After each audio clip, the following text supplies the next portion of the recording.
Consent is, so if you have consent, means that you have complete agreement and you're knowledgeable about what's going on. When I hear the word, I think of sex. I think that's just naturally, especially being in high school and all that stuff, anything sexual in general, but it can even go outside of that. Consent for me is like an absolute yes. It's either an absolute yes or an absolute no. Consent to me looks like two people having a conversation and agreeing on the same thing.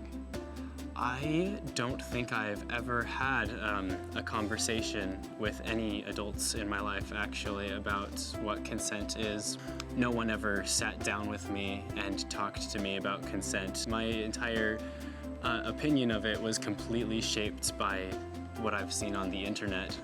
Has anyone ever sat down with me and talked about consent? No, actually. And that's surprising because both my parents are cops. I don't even know if my parents have ever said the word consent. I figured out about consent on my own research when I was researching part of the Me Too movement. I really researched and got to hear a lot of stories. And then it was all over social media, all over the internet. Everyone was talking about it, completely went viral. I feel like that's where I first got into touch with like the official concept of consent. The problem is when teens or kids don't go to their parents or adult figures is that there can be really skewed definitions or not very clear like what consent actually means. Yes, my mom has sat down with me and told me what it was. It was a pretty good conversation. It did get a little awkward sometimes. It changed my perspective because I didn't think it was that big of an issue, but when we sat down and had the conversation, I realized it was something bigger than I thought it was before. I went to Walmart alone and a guy followed me for 3 aisles, made a joke about my butt and walked away, and I was freaked out. My mom, when I first told her about the whole incident, she was like, oh, I'll take the compliment. And the next day I had a full breakdown and I was so scared to go anywhere alone.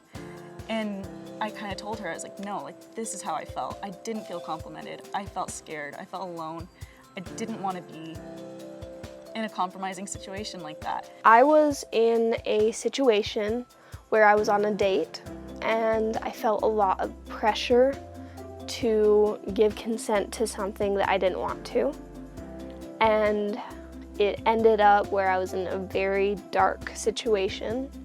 I ended up missing the last probably month of school because he was in my class and I didn't want to see him. And I didn't want to report it happening because I didn't want the backlash of it. I don't think it's ever too late to talk about it. I feel like adults should sit down with their kids and explain to them what consent is so that they have a better understanding and that there isn't bad situations that can come from not understanding what it is fully. I feel like children should be taught at a young age about consent so that when they get into their older teenagers and maybe adult years that they know what consent is and they know if somebody is giving them consent or if they are signaling they do not want you to touch them in any way or, I wish that he would have understood that consent, when it's forced, isn't actual consent. And if it feels like you're in a dangerous situation if you don't say yes, that's not actually consent.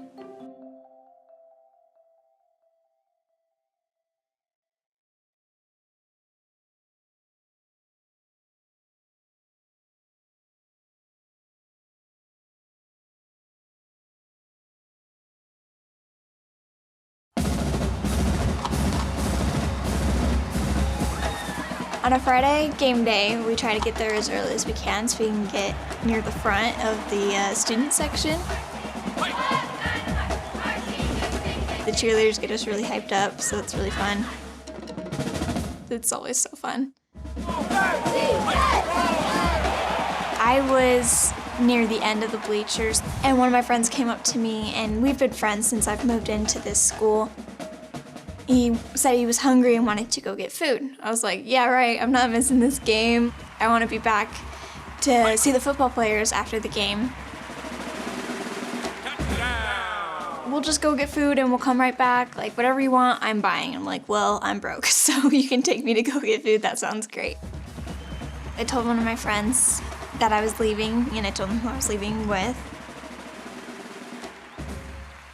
We got to the car, and we were driving around, and he's like, all right, where do you want to go?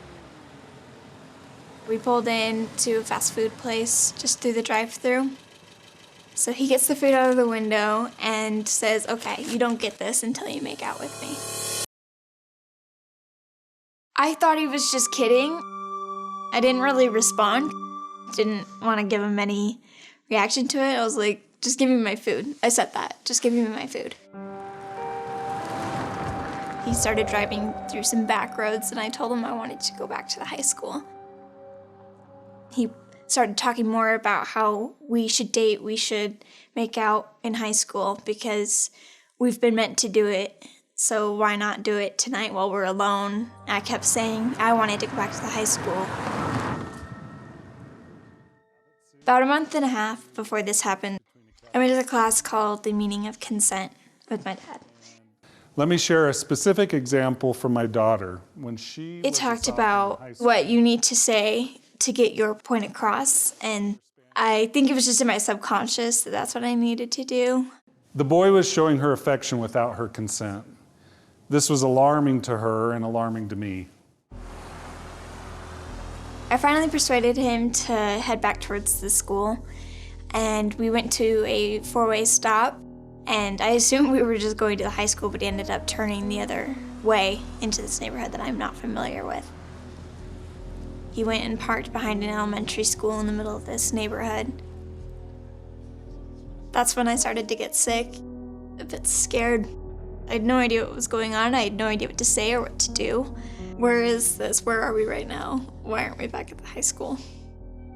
He didn't say anything, because right when he parked the car is when he decided he was gonna do what he wanted to. I felt powerless. I needed help. I was on my seat to the point where I could be as far away from him as I could. He lunged at me, and then he grabbed me. I pushed him off and said no. He tried again. I avoided that one a little bit better, but I still didn't avoid it completely.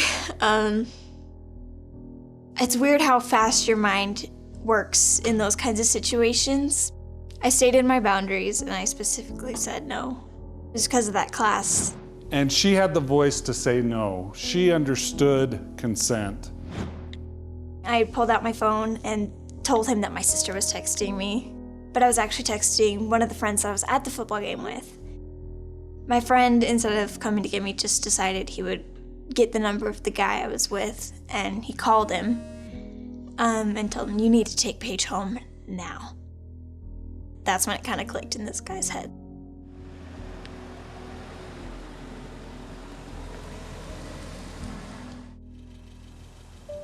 So I got out of the car, and I just went straight towards the back gate. I just felt like I needed to be in somewhere. So I just shut the gate, and I just dropped on the ground and cried. I felt guilt. I felt that I had put myself in that situation, and I felt that I didn't do everything I could to get out of it. I was also really nervous to talk to my parents about it because I knew I needed to, but I really didn't want to.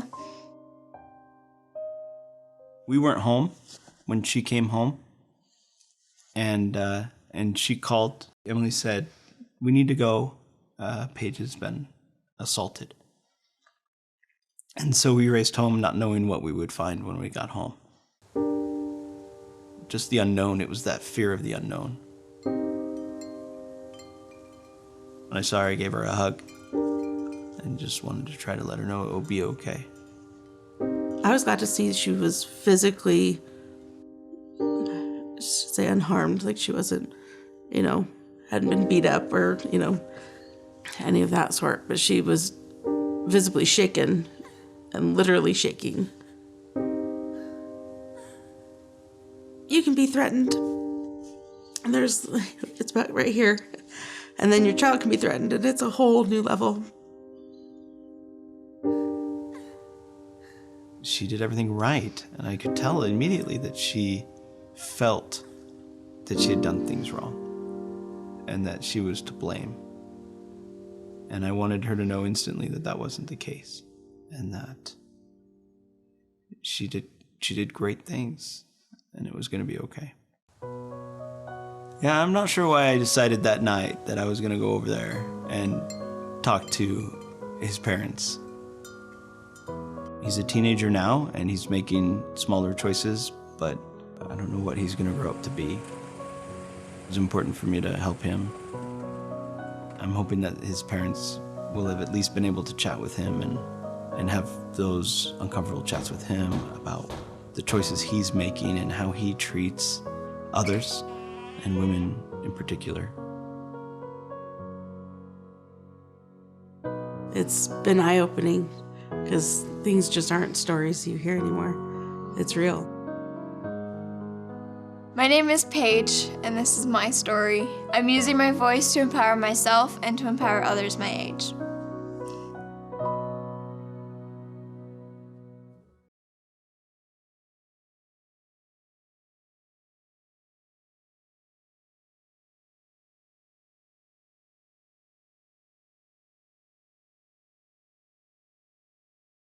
Let's talk about consent. Okay. And it's okay if you kind of look at me and then look back at the camera. Okay. It's Matt. I'm a one-take wonder. So as a dad, I try to take two. So, my husband and I have a 14-year-old daughter and we have 10-year-old twin boys. And we have tried to have conversations with them about consent. Do you know what the word consent means? Kind of. Our older kids, we've seen the benefits of them learning about consent, but our younger kids, They're crazy. and they're still trying to figure it out. I had hit a point in my life where I realized I needed to teach them a little more about consent and safe touch and uncomfortable touch and no means no and stop means stop and everything like that. So our youngest is a little crazy. She likes to climb. And she's a Spitfire. And she's a Spitfire. And she came out, climbed up on the stool, climbed up on the counter in the middle of the island and stood up. And I asked her to get down because she was, obviously I was worried about her getting hurt. And she responded to me, well, I don't have to because it's my body and I can do what I want to with my body. Yeah. So that one backfired. That one backfired. There was a time not too long ago where I told you I wanted to do your hair for pictures. And how did it make you feel when I just told you I was going to do it and you didn't get a choice? Dang it. Any of you ever taken food off of your kids' plates without asking? Because I do that and they don't really like that. And I started to realize I'm taking something off their plate without their consent. I'm not asking them if I can have a bite. We were in the middle of the grocery store and our youngest tried to give our oldest a hug. And our oldest yelled at the top of his lungs, "Uncomfortable touch!" So you decided to post my AP test scores, and I really was uncomfortable with that. No, wait, I didn't actually post the actual score. To my defense, I didn't really do that. You said you passed. Okay. Have some younger kids, and I love to run, chase them around, wrestle them to the ground, tickle them. And a lot of times in those scenarios, your kids will put up with it for a little while, but then my kids at least will start yelling, "Stop, stop, stop, I don't want to do it anymore." Those are probably some good small moments where I can demonstrate that as they express themselves and have a voice, I can honor those moments and I can stop. Made me uncomfortable, first of all. Why? Because I get random people I don't even know who are just like, "Oh, way to go on your test, I'm so proud of you." Who are you? So you feel like parents should always ask before they post? Yeah. Okay, I think that's fair.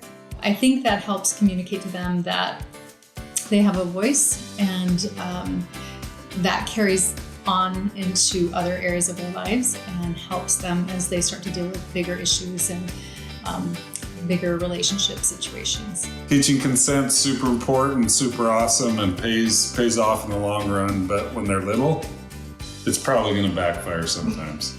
And it will be okay still. And it will be okay. She likes it a lot better when I ask her if I can have a bite. Yeah, but food is still stolen off of my plate. But it's just with consent instead.